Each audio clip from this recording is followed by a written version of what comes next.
Assalamualaikum warahmatullahi wabarakatuh. Perkenalkan nama saya Rizka Ingrid Purnomo dari kelas semester antara. Di sini saya akan presentasikan terkait UAS semester antara etika bisnis. Setelah membuka artikel dari soal UAS, berikut adalah isu etika bisnis di sektor manufaktur Indonesia. Sektor manufaktur di Indonesia menghadapi beberapa masalah etika yang berulang, yaitu pencemaran lingkungan seperti limbah, air, atau udara, kurangnya pemulihan atau kompensasi bagi masyarakat terdampak, dan praktik komunikasi keberlanjutan yang beresiko greenwashing. Ini adalah contoh kasus atau bukti media yang ada di Indonesia, yaitu Kementerian LHK menghentikan operasional 11 pabrik yang menjadi pemicu pencemaran udara, pengawasan dan tindakan administratif pada 2024. Ini menunjukkan adanya pelanggaran lingkungan yang serius dan penindakan oleh regulator. Kemudian warga Brebes berdemo menuntut ganti rugi atas pencemaran limbah oleh pabrik garmen. Laporan Detik, 14 Februari 2025. Contoh nyata konflik perusahaan masyarakat akibat limbah industri, detik.com.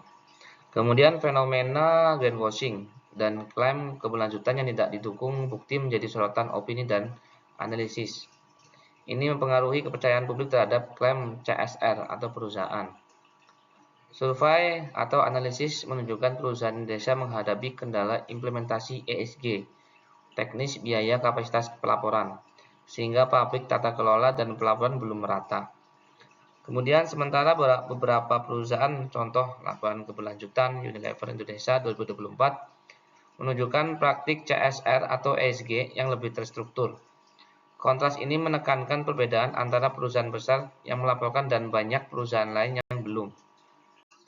Sektor utama terdampak manufaktur yang sering muncul dalam laporan adalah tekstil atau garmen, kimia, pengolahan dan pabrik-pabrik besar yang menghasilkan limbah cair atau udara. Buktinya adalah laporan-laporan pencemaran dan demo warga. Kasus atau isu etika bisnis yang terjadi di Indonesia, yaitu pencemaran lingkungan dan tanggung jawab pasca pencemaran. Pabrik yang membuang limbah menyebabkan kerusakan lingkungan, mengganggu mata pencaharian warga, pertanian, perikanan, dan memicu tuntutan ganti rugi. Kemudian greenwashing atau klaim keberlanjutan tanpa bukti. Perusahaan mengklaim ramah lingkungan namun bukti atau sertifikasi dan transparansi kurang. Opini atau analisis menyebut ini sebagai dilema etis di era ESG. Kemudian kesenjangan implementasi ESG dan kapasitas. Banyak perusahaan paham ESG, tetapi menghadapi kendala kapasitas, biaya, dan tata kelola sehingga program CSR dan ESG tidak efektif. Berikut adalah analisa menggunakan teori etika bisnis. Menggunakan beberapa kerangka teori untuk menganalisis masalah. Yang pertama, teori utilitarian atau konsekuensialis. Penilaian tindakan perusahaan yang menyebabkan pencemaran menghasilkan kerugian seperti kesehatan dan ekonomi bagi banyak orang, tidak etis jika total kerugian lebih besar daripada manfaat. Untuk implikasi, perusahaan harus menimbang keseluruhan utilitas jangka panjang, termasuk reputasi dan biaya hukum, bukan hanya keuntungan jangka pendek. Yang kedua, deontologi, kewajiban atau aturan. Penilaian, perusahaan memiliki kewajiban moral dan hukum untuk tidak merusak lingkungan dan melindungi hak warga. Implikasi pentingnya kepatuhan terhadap regulasi MIS AMDAL, standar limbah, dan penghormatan terhadap hak masyarakat. Stakeholder teori. Penilaian, perusahaan bertanggung jawab bukan hanya pada pemegang saham, tetapi juga komunitas lokal, pekerja, konsumen, regulator. Kasus demo atau ganti rugi menunjukkan kegagalan memperlakukan stakeholder secara adil. Implikasi, harus ada mekanisme dialog, kompensasi yang adil, dan inklusi stakeholder dalam keputusan pabrik. Kemudian yang keempat, virtu etik. Penilaian fokus pada karakter organisasi, kejujuran, tanggung jawab, keadilan, greenwashing menunjukkan kurangnya integritas perusahaan. Implikasi, budaya perusahaan harus menekankan nilai-nilai etis bukan hanya kepatuhan normal. Analisis ini menjembatani bukti media dengan teori etika untuk menjelaskan mengapa masalah itu etis, bukan sekedar teknis. Dampak isu yang akan terjadi ketika tidak bisa menjaga etika dalam berbisnis adalah seperti di segi bisnis, risiko sanksi regulator, litigasi, gangguan operasional atau seperti penghentian produksi, menurunnya reputasi, dan biaya pemulihan. KLHK pernah hentikan operasi beberapa pabrik.